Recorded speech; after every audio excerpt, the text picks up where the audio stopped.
Hello guys, आप लोग का स्वागत है जिला विज्ञान में। आज हम सॉलिड स्टेट का लेक्चर नंबर 8 कवर करने वाले हैं, जिसके अंदर हम डिफेक्ट्स की बात करेंगे कि सॉलिड के अंदर कितने टाइप के डिफेक्ट्स होते हैं और कौन से हमारे सीबीएसई और आईआईटी पॉइंट ऑफ व्यू से इंपॉर्टेंट है और कौन से नहीं है। तो चलिए शुरू करते हैं। तो अगर मैं डिफेक्ट्स इन सॉलिड की बात करूँ तो ये कैसे आपके जनरेट होते हैं या कैसे अराइज होते हैं। तो डिफेक्ट्स इन सॉलिड को आप कैसे डिफाइन करेंगे। मान लीजिए कि आपने एक यूनिट सेल बनाया, तो आपको पता है ये यूनिट सेल किससे बना होगा। आपके आसपास 8 ऐसे ऐसे कोने कॉर्नर्स पे एटम्स लगे हुए होंगे। तो किसी भी एटम का अपनी पोजीशन से गायब हो जाना, मतलब अपनी पोजीशन से गायब होके कहीं पे भी किसी भी जगह चले जाना, उसको हम क्या बोलेंगे, डिफेक्ट्स।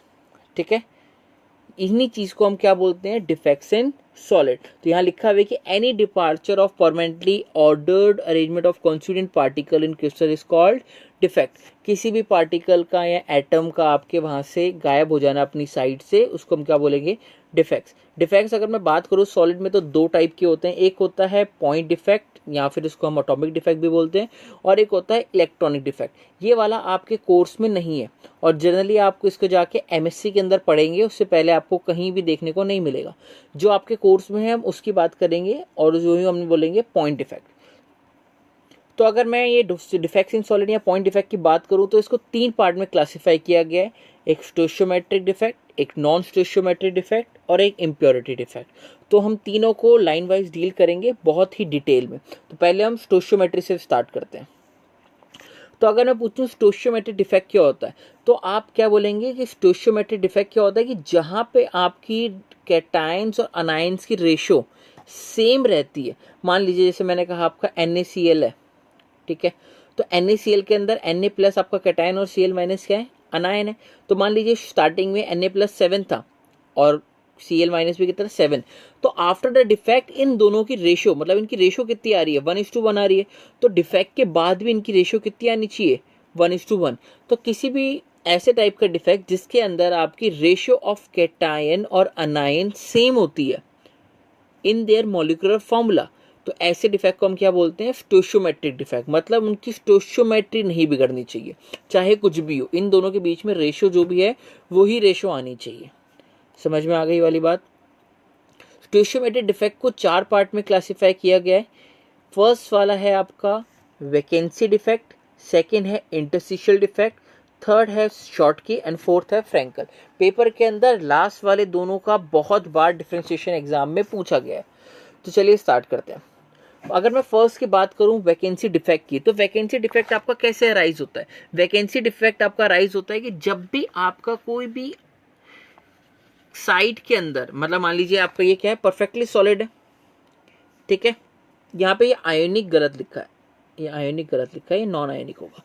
तो किसी भी सॉलिड के अंदर आपकी लेटिस साइड वेकेंट हो जाती है, उसको हम क्या बोलते हैं, वैकेंसी डिफेक्ट बोलते हैं। पहली बात, ये किस में मिलता है, आपका नॉन सॉलिड, मतलब इसके अंदर कोई भी कैटायन एनायन का सीन नहीं होगा या फिर आपका कुछ नहीं होगा। ये सारे क्या है, आपके एटम्स है। किसी भी एटम का अपनी साइड से मिसिंग होना, यहाँ से आप देख रहे हैं, यहाँ पे मैंने सर्कल बनाया, यहाँ से आपका एटम जो है वो मिसिंग है। तो ऐसे डिफेक्ट किसी में भी अराइज होता है, उसको हम क्या बोलते हैं, वैकेंसी। जब वो मिसिंग है तो उसकी जगह क्या हो गई, वैकेंसी क्रिएट हो गई ना, इसीलिए इसको हम क्या बोलते हैं, वैकेंसी डिफेक्ट बोलते हैं। अच्छा, यहाँ पे एटम के नंबर क्या हो गए, पहले यहाँ पे मान लीजिए 25 थे, तो यहाँ कितने होंगे, 24। तो यानी आपका एक एटम कम हुआ होगा। एटम कम हुआ होगा तो उसकी डेंसिटी बढ़ी होगी कि कम हुई होगी। आपको पता है डेंसिटी का फॉर्मूला मास अपॉन वॉल्यूम होता है। अगर मास कम हुआ होगा तो डेंसिटी भी कम हुई होगी। तो आपका यहाँ पे एटम गया तो अपना मास लेके गया, तो डेंसिटी इस केस में क्या होती है, डिक्रीज होती है। काफ़ी एग्जाम में जो आपके वनडे एग्जाम्स होते हैं आईआईटी वगैरह के, तो उसमें क्वेश्चन आ जाता है कि वैकेंसी डिफेक्ट में आपकी डेंसिटी बढ़ती है कि डिक्रीज होती है। तो आपको पता होना चाहिए क्या होता है बेटा, डिक्रीज होती है। और ये किसके लिए होता है, नॉन आयनिक सॉलिड्स के लिए। इंटरस्टिशियल डिफेक्ट का क्या मतलब होता है, मान लीजिए कि आपका एटम पहले यहाँ मौजूद था, अब वो यहाँ से हट के कहीं बीच में आ गया हो, बीच वाली इस वाली पोजीशन को क्या बोलते हैं, इंटरस्टिशियल पोजीशन। तो यहाँ से आपका एटम का गायब होके इधर शिफ्ट हो जाना, किसी इंटरस्टिशियल स्पेस को ऑक्यूपाई कर लेना, कौन सा डिफेक्ट को लीड करता है, इंटरस्टिशियल डिफेक्ट। तो इसमें लिखा हुआ है कि sum of constituent atoms occupy interstitial site in lattice, it is known as interstitial defect. बहुत ईजी है कि इस पोजीशन से सर गायब हुआ और आपके यहाँ पे आके लग गया, ठीक है। ये भी आपको किस में मिलता है बेटा, नॉन आयनिक सॉलिड में मिलता है। और इस केस में आपका पार्टी एटम कहाँ था, यहाँ था, और यहीं से आपका यहाँ पे आ गया, तो मतलब रहा तो सॉलिड में ना, कहीं बाहर तो नहीं गया। तो इसलिए इस केस में डेंसिटी क्या रहती है, डेंसिटी रिमेन्स सेम। समझ में आ गया बेटा। अगला चलते हैं, शॉर्टकी डिफेक्ट। अब ये बहुत ज़्यादा इंपॉर्टेंट है। शॉर्टकी डिफेक्ट में अगर मैं बात करूँ तो यहाँ पे आपके आयनिक सॉलिड में मिलता है। शॉर्टकी और फ्रैंकल ये कौन से सॉलिड में मिलते हैं, आपके आयनिक सॉलिड में मिलते हैं। अच्छा, शॉर्टकी डिफेक्ट क्या होता है, जैसे मान लीजिए यहाँ पे मैंने आपका बनाया, ये NaCl का क्रिस्टल है, ये सोडियम क्लोराइड का। जहाँ पे ये ब्लू वाले हैं ये क्या है, Cl, और ऑरेंज वाले क्या है आपके सोडियम यानी Na+। ठीक है, तो जहाँ पे आपके equal number of cation and अनायन remove होते हैं क्रिस्टल से, उसको हम क्या बोलते हैं, शॉर्टकी। यहाँ से देखिएगा क्या रिमूव हुआ, सोडियम, और यहाँ से क्या रिमूव हुआ, क्लोरीन। तो एक सोडियम गया और एक क्लोरीन गया, तो इक्वल नंबर ऑफ आयंस आपके गए। तो जहाँ पे equal number of cation and anions आपके जाते हैं उसको हम क्या बोलते हैं, शॉर्टकी डिफेक्ट बोलते हैं। समझ में आ गया। अच्छा, ये होता है किसमें, मैंने अभी आपको बताया आयनिक सॉलिड में होता है। अच्छा, यहाँ पे क्या हुआ है, आपका सोडियम और क्लोरीन यहाँ से चले गए हैं, कहीं भी इंटरस्टिशियल पोजीशन पे नहीं है, यहाँ से सॉलिड से आपके लैटिस से पूरा चले गए, मतलब इस बक्से में, इस लैटिस के अंदर कहीं नहीं है। ठीक है, तो यहाँ पे डेंसिटी क्या होगी बेटा, डिक्रीज होगी। समझ में आ गया। अच्छा, ये वाला पॉइंट जो लास्ट के 2 पॉइंट है, ये IIT में बहुत ज़्यादा आते हैं आपके। शॉर्टकी डिफेक्ट में आपका साइज ऑफ कैटायन और anion nearly equals to same होता है, मतलब बराबर होता है। समझ में आ गया।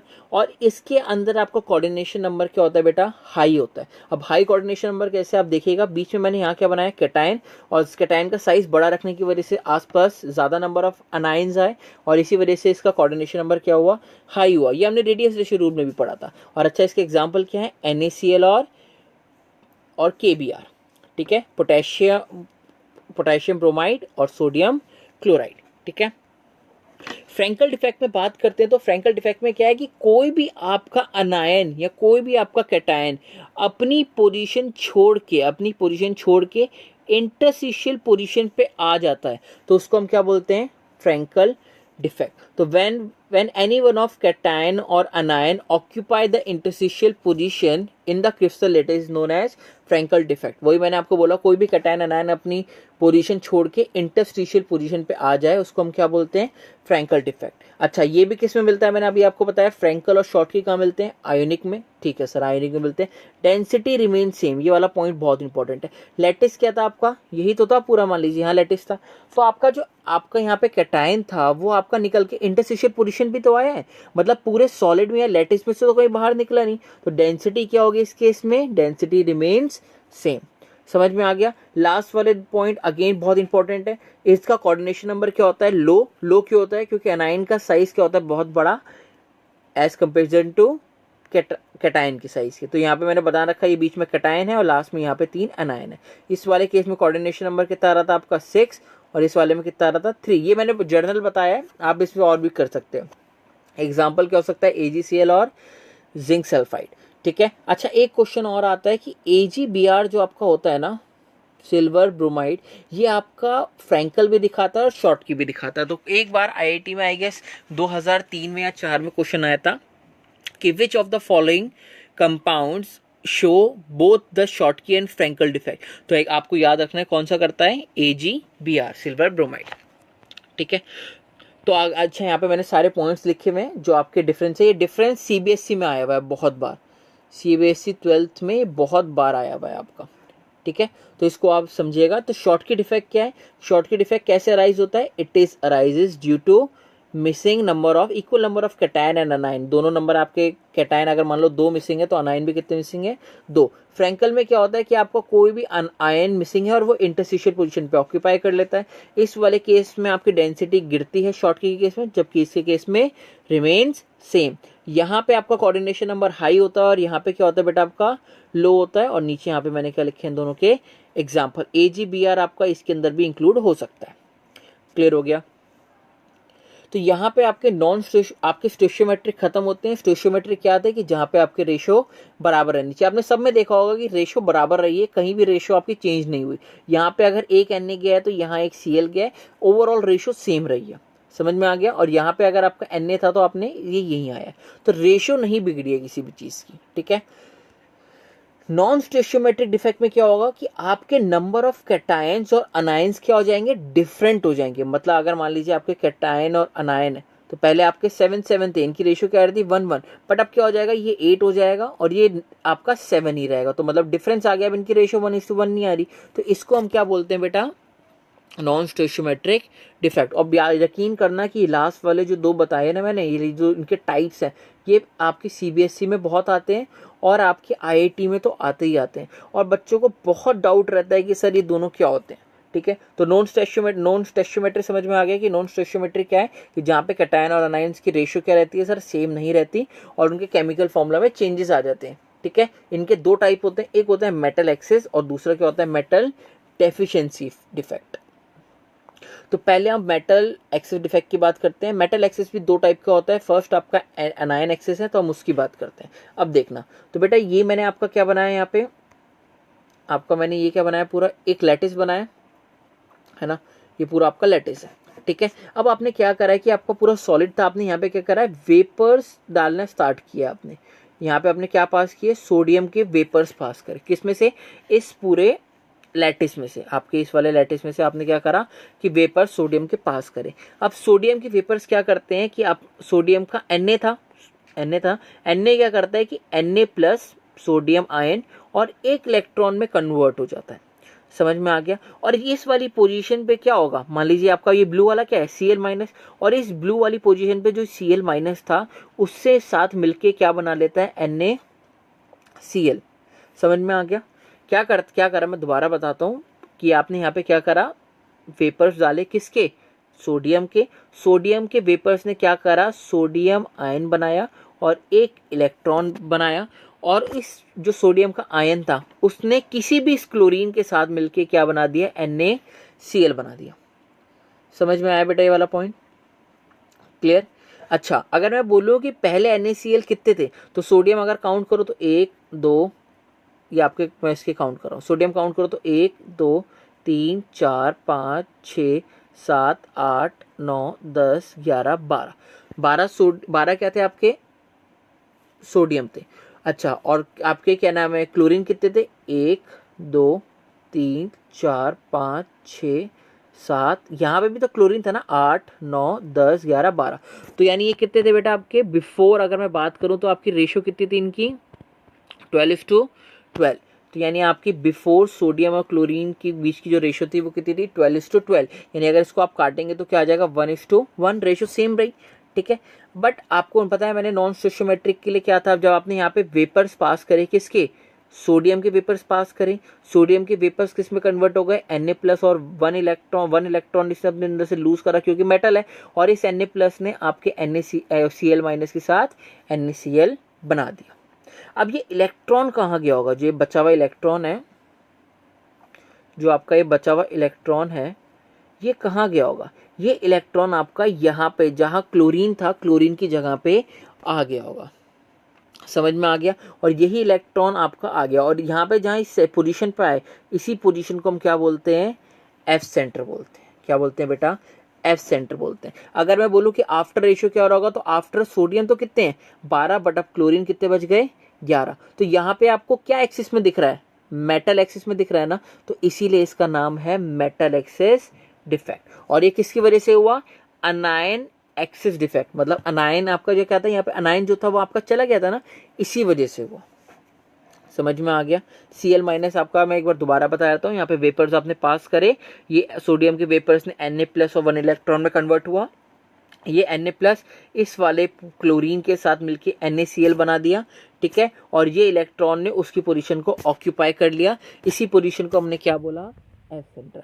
आपको पता है कि अगर हम एनर्जी प्रोवाइड करते हैं तो इलेक्ट्रॉन आपका एक्साइट हो जाता है, और वापस एक्साइट होने के बाद जब ये वापस अपनी ग्राउंड स्टेट में आता है तो अपने अंदर से एनर्जी रिलीज करता है, और एनर्जी किस में करता है, आपके स्पेक्ट्रम में रिलीज करता है, विजिबल स्पेक्ट्रम में। आई होप आपने 11th क्लास में बात नहीं पढ़ी होगी, अगर नहीं पढ़ी तो आप मेरी बात ध्यान रखिएगा कि जो इलेक्ट्रॉन होता है, इलेक्ट्रॉन एनर्जी लेके एक्साइट कर देता है, और जब वो वापस ग्राउंड स्टेट में आता है तो अपने अंदर से एनर्जी निकालता है, और वो एनर्जी आपका कलर के रूप में दिखाती है। आप इतने से याद रखिएगा।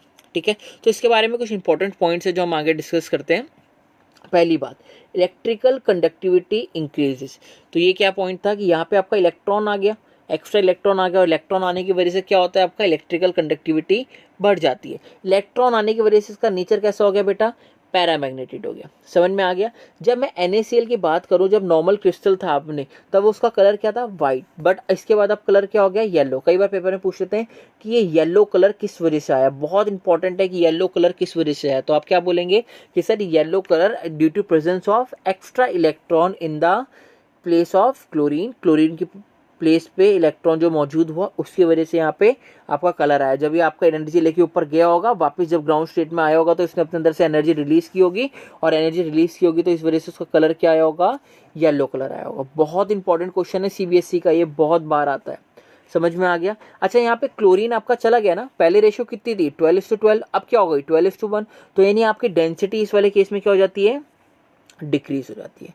आई होप ये समझ में आया होगा। कि नहीं आया तो वीडियो को रिवाइंड करके देखो, बट ये पेपर में बहुत इंपॉर्टेंट है। समझ में आ गया।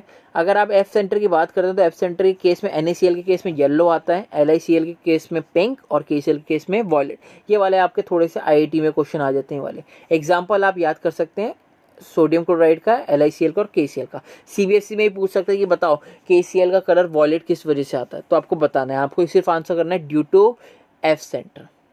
ठीक है, समझ में आ गया होगा। अब मेटल एक्सेस की बात करते हैं सेकंड पॉइंट से। फर्स्ट पॉइंट हमने किया कि अनायन एक्सेस की वजह से, दूसरा बात करते हैं कैटायन इंटरस्टिशियल डिफेक्ट में। अब आप समझिएगा इसमें क्या होता है।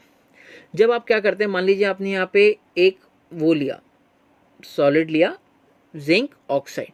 जिंक का साइज यहाँ पे क्या होता है, स्मॉल होता है। जब आपने यहाँ पे जिंक के अंदर आपने यहाँ पे इनका सॉलिड को देखा, तो यहाँ पे क्या आता है, जिंक ऑक्साइड आपका O2 minus, zinc O2 minus. तो यहाँ पे अगर जब डिफेक्ट नहीं था तो यहाँ पे रेशियो क्या आती है, 6:6। आप काउंट कर सकते हैं, 1 2 3 4 5 6। तो 6 आपके जिंक हैं और 6 आपके क्या हैं बेटा, यहाँ पे ऑक्सीजन है।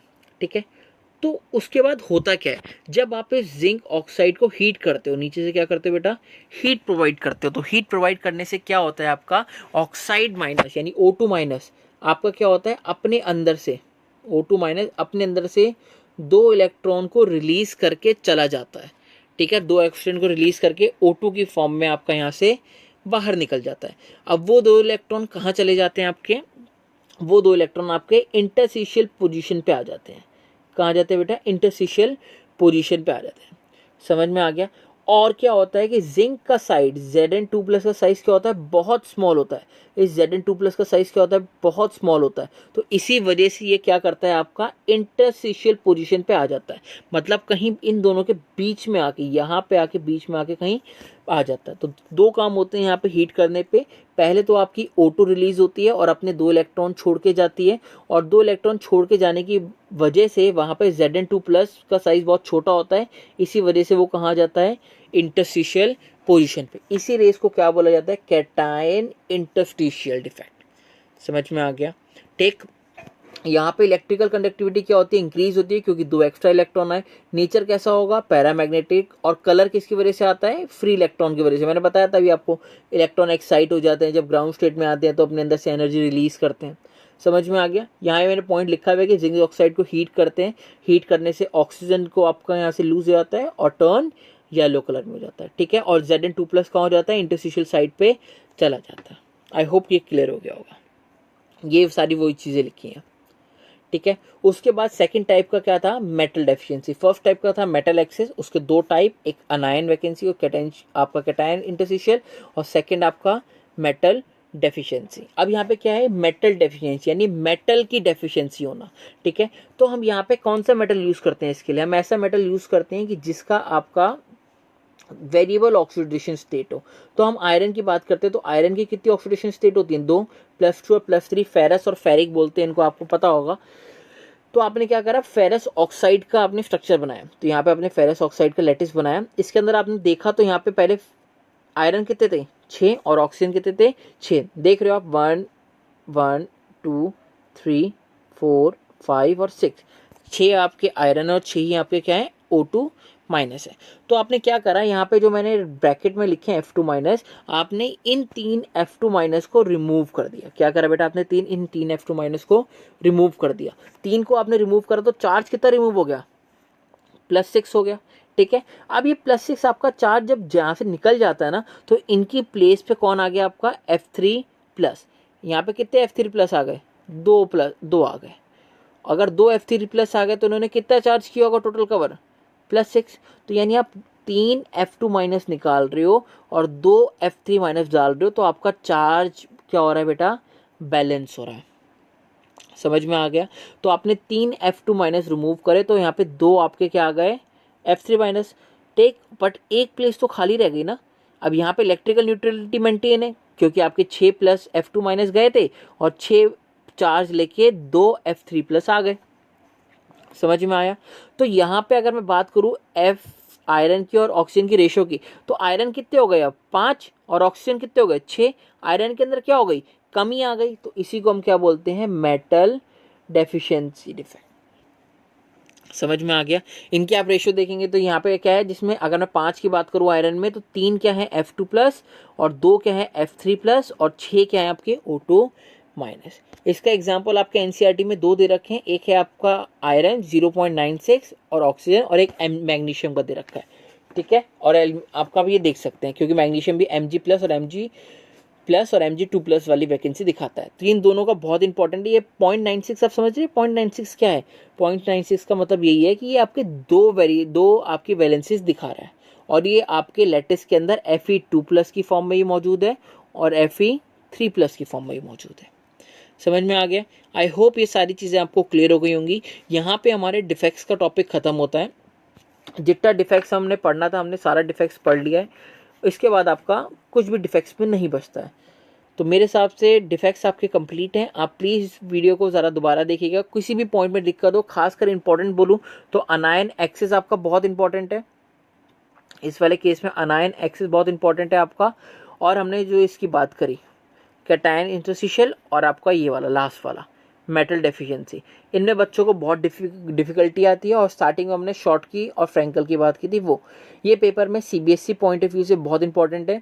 अगर आपको कोई किसी में भी डाउट हो तो कमेंट सेक्शन में बोलिएगा। और आई गेस डिफेक्ट्स में अब आपको कहीं से भी कोई पढ़ने की ज़रूरत नहीं है। इसके बाद बस हमारे 2 लेक्चर और आएंगे। 2 लेक्चर के अंदर आपका